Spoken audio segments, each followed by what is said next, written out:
Olá, meu povo, eu me chamo Carlos Wellington e esse é o canal Desnormalizando a Sexualidade, que é uma tentativa de nós trazermos teóricos, teóricas, livros, publicações que problematizem a questão do gênero e sexualidade com algum tipo de aproximação com materialismo histórico-dialético, com teorias socialistas, né? Então, esse que é o nosso esforço. Fazer minha autodescrição rapidamente: sou um homem de fenótipo branco, cabelos meio aloirados por química, estou usando brincos, estou sentado, usando uma camisa preta com algumas imagens que fazem menção a um arco-íris, e no fundo uma parede branca. E hoje, né, hoje nós iremos apresentar o debate de um autor pouco conhecido aqui no Brasil. Ele teve poucas das suas obras publicadas aqui, e aí é interessante que já tem a editora Bolha, né, que tem feito esse trabalho maravilhoso. É importante trazer isso, que é a produção de um teórico francês, bastante polêmica, né, considerada por muitas pessoas como uma das obras precursoras da teoria queer, do pensamento queer, né, por mais que algumas pessoas problematizem essa questão. E aí a gente vai trazer um pouquinho, alguns elementos da obra O Desejo Homossexual, do Guy Hockengen. Me desculpem a pronúncia, mas é porque é um nome bem difícil mesmo de se pronunciar. Mas antes da gente falar da obra em si, como é costume aqui no canal, a gente sempre apresenta alguns elementos da biografia do autor que a gente traz. Porque nós partimos do pressuposto de que nós, enquanto teóricos, pesquisadores, cientistas, militantes, nós trazemos o nosso repertório cultural para as nossas produções. Então, é sempre importante estar falando um pouco sobre quem é a pessoa, né? Além da sua produção e publicações. Então, Gui, ele nasceu em 1946 e faleceu em 1988. Ele foi filósofo, ensaísta, romancista, diretor de cinema e militante LGBT francês. Então, vocês podem perceber que ele tinha uma vida acadêmica, uma vida enquanto cientista social, pesquisador, também trabalhava com a sétima arte, com o cinema, ele trabalhou com documentários e também era militante. Ele trabalhou e se inseriu em vários movimentos, como, por exemplo, o Partido Comunista Francês, e esse período de incursão dele no Partido Comunista é muito presente nas obras do Guy, e muito presente nessa em especial, o desejo homossexual, como a gente vai ver quando a gente apresentar alguns elementos, algumas discussões apresentadas na obra. Ele também integrou o Front Homossexual d'Action Révolutionnaire, que é o FAR. É um grupo revolucionário francês bastante interessante, que atuou nessa década de 70 e 80, com grande produção jornalística, né, com tabloides. Assim como aqui no Brasil existia um movimento LGBT que trabalhava com, por exemplo, o jornal Lampião da Esquina, o FAR, o Fronte Homossexual, também trabalhava com essa perspectiva de tabloide, né, de jornais. Em 1972, esse fato é interessante, ele publicou um artigo para expor, para se autodeclarar enquanto um homem homossexual. E é a segunda vez que isso aconteceu na França de uma figura pública. A primeira foi com o poeta Arthur Rimbaud. É interessante o coming out, né, a saída do armário do Guy, ocorrer assim de forma pública, e gerou até uma resposta da própria mãe no mesmo jornal. E nesse mesmo ano, em 1972, ele publicou este livro, esta obra, O Desejo Homossexual, uma obra tão polêmica, tão consistente, tão atual, como vocês vão perceber, que foi publicada neste ano. Além disso, ele colaborou com o jornal Libération entre 1979 e 1986 e morreu muito novo, com 41 anos, decorrente de complicações, né, do vírus da AIDS, o HIV e AIDS, que ele viveu essa turbulência do período da epidemia a nível mundial. E aí, eu amei essa capa da editora, da edição espanhola, né? Vocês podem perceber que o pós-fácil, o prefácio, ele foi escrito por Beatriz Preciado, na época, né, antes do período da transição, e que ele começasse a assinar os seus textos com Paul Preciado. E esse ensaio foi escrito em 1972. Eu quero frisar muito a data, porque alguns elementos de discussões que estão no calor do momento, o Gui já fazia naquele tempo.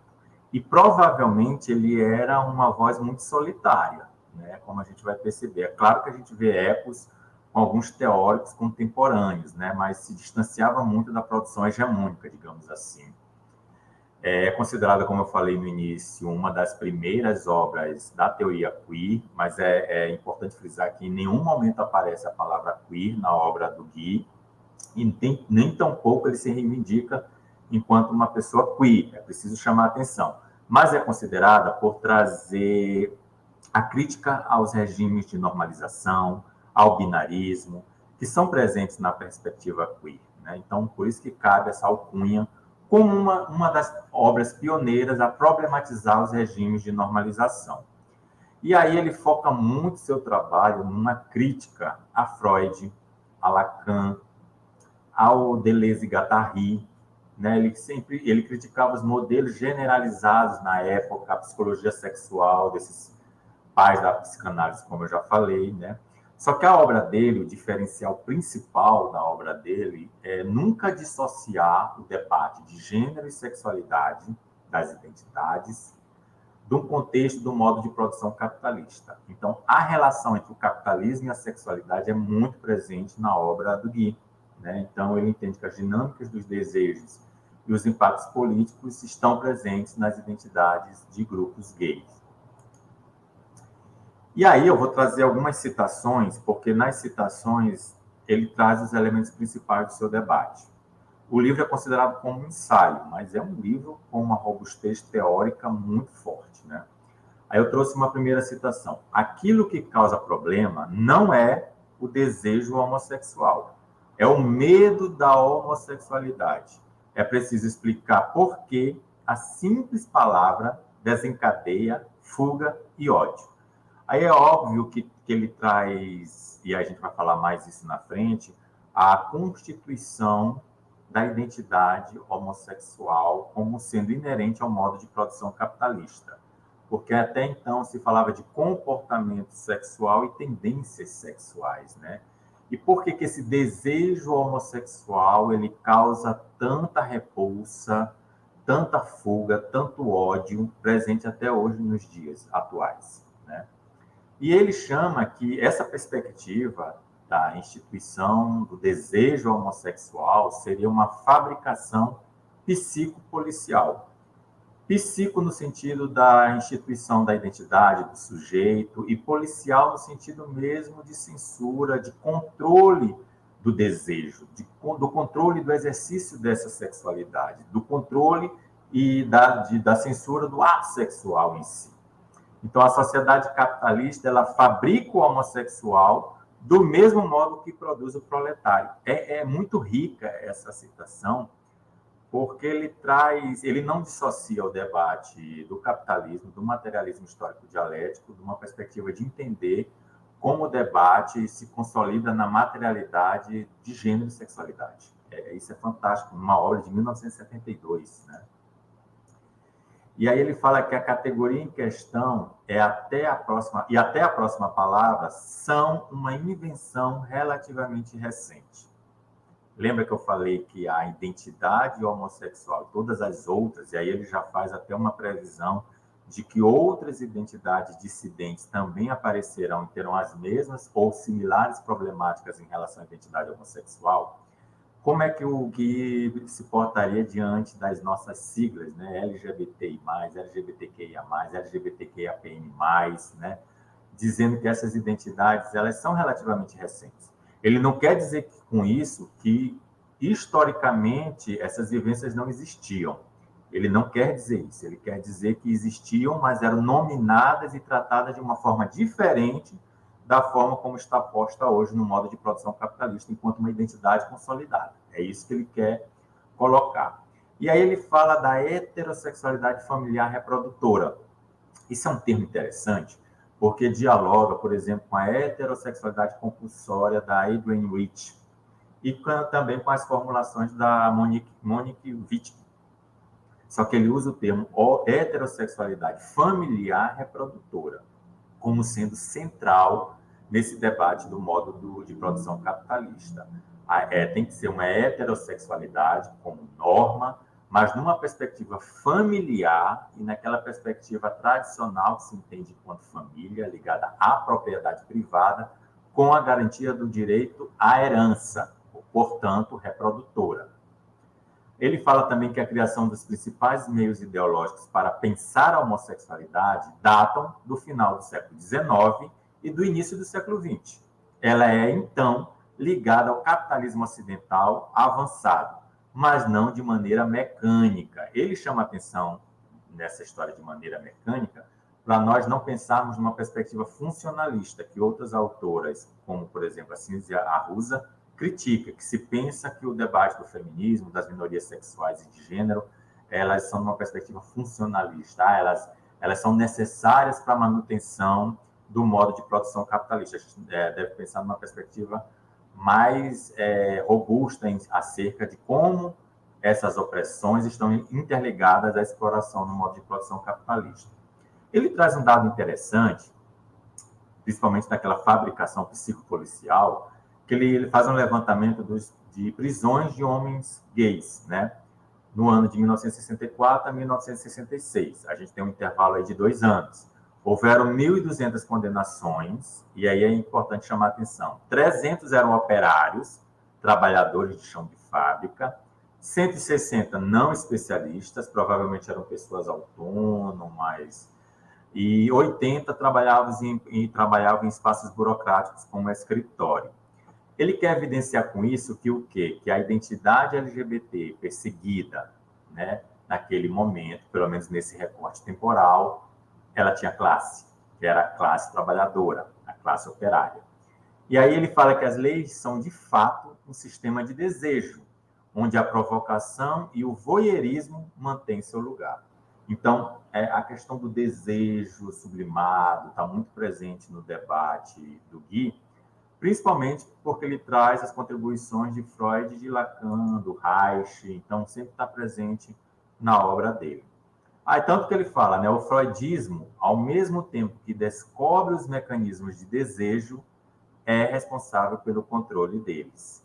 A crítica que ele faz à descoberta da psicanálise no sentido da sexualidade é que, ao mesmo tempo que ela começa a problematizar e trazer à tona o debate sobre o desejo, ela também começa a alicerçar o controle, a repressão, a censura, né? Tanto que a obra dele centra nas problematizações de Freud e de Lacan, mas também de Deleuze e Guattari, né? Mas sempre pensando nas categorias capitalismo, trabalho, propriedade privada, as contribuições de Freud, a libido, a privatização edipiana familiar, né? E o Guy, isso aqui eu queria deixar bem pontuado, né? Hoje em dia se fala muito sobre as políticas anais. Inclusive, existe uma tentativa de aportuguesar ou dar uma perspectiva mais latina, mais hispânica para a teoria queer, transformando em queer, C-U-I-E, né? E aí, esse debate das políticas anais, ele já fazia naquele período, em 1972, né? Tanto que se a gente vê Paul Preciado, Sambucier, o Javier Carrascosa, né, que falam sobre as políticas anais, o Guy já trazia essa perspectiva da sublimação do ânus. Tanto que ele falava que não há lugar para o ânus a não ser a sublimação. Aquela região do corpo, ela não seria uma região de prazer, né, de afeto, ela seria uma área abjeta, que não necessariamente, que não deveria, nessa perspectiva de uma sociedade heterocentrada, uma perspectiva de prazer, né? Porque a nossa sociedade ela é falocêntrica, então ele dizia que o falo é social e o ânus é privado, né? É interessante que ele já trazia esse debate hoje em dia. E aí é óbvio que ele fala que a relação entre a tendência sexual e um objeto só é óbvia seguida de uma ideologia social que dá forma à sexualidade. Se nós pensarmos que a nossa sociedade ela é pensada na forma como ela é consubstanciada atualmente, como ela se apresenta na realidade concreta, ela é generificada, ela é racializada, ela é sexualizada, então ela precisa de uma normativa social. Uma normativa social, inclusive, para o âmbito sexual. E aí ele faz muitas críticas às formulações marxistas, né? No sentido, e ele viveu muito isso na pele, porque ele foi expulso do Partido Comunista por ser homossexual. São as contradições, né, de se pensar a revolução. O Herbert Daniel viveu uma coisa parecida aqui no Brasil, uma dificuldade de se entender que o debate da sexualidade também é inerente ao processo revolucionário, que isso não acontece de uma forma natural depois de um novo modelo de sociedade, ele tem que estar em conjunto, ele tem que estar sendo pensado de forma concomitante. A gente tem que pensar o combate da exploração junto com o combate às opressões. Tanto que ele fala que não basta apenas juntar sexual e revolução para renunciar a uma normativa heterossexual.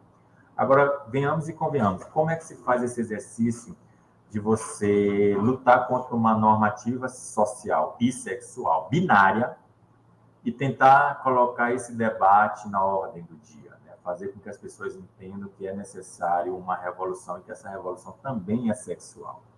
Então, ele diz que o desejo homossexual ele foi aprisionado em um jogo de vergonha. E para nós que somos LGBTs, isso é muito tranquilo, né? Por mais que a gente diga que nós saímos do armário, tem momentos na nossa vida que a gente sempre entra em micro-armários, né? Então, essa saída, essa autodeclaração, ela nunca é 100% confortável, ela encontra barreiras em algum momento, né? E ele diz que o desejo homossexual ele foi aprisionado em um jogo de vergonha, mas que ele também não fica menos perverso se transformado em um jogo de orgulho. Olha a crítica que ele faz, né? Se a gente for levar para os dias de hoje, né? Até a própria apropriação do mercado pela palavra orgulho, pride, as nossas paradas terem se tornado, deixado de serem marchas a favor dos direitos para se tornarem, na perspectiva comercial apenas. É interessante como ele fala que tem essa virada, né? De jogo de vergonha para jogo de orgulho, mas que também pode ter as suas contradições. E aí ele trabalha com o debate das máquinas desejantes e máquina de pegação, né? Então, o Gui já trazia um debate muito interessante acerca dessa formulação das nossas subjetividades enquanto seres desejantes, né? Enquanto seres que exerciam a sua sexualidade de uma forma mais livre, no sentido de que o desejo falava mais alto e não conseguia reprimi-lo. E que também existia uma máquina de pegação, né? O sentido de materializar aquele meu desejo em experiências sexuais. E aí, o Gui, ele sempre fazia a crítica do modo de se pensar o fazer revolucionário, que eu acho que essa que é a grande contribuição dele, que a gente poderia inserir nas nossas correntes revolucionárias, nos nossos partidos, sindicatos, movimentos sociais, que eu acho que a contribuição dele não é datada, ela é válida até os dias de hoje. Essas duas citações, elas trazem reflexões bastante importantes, inclusive para o dia de hoje.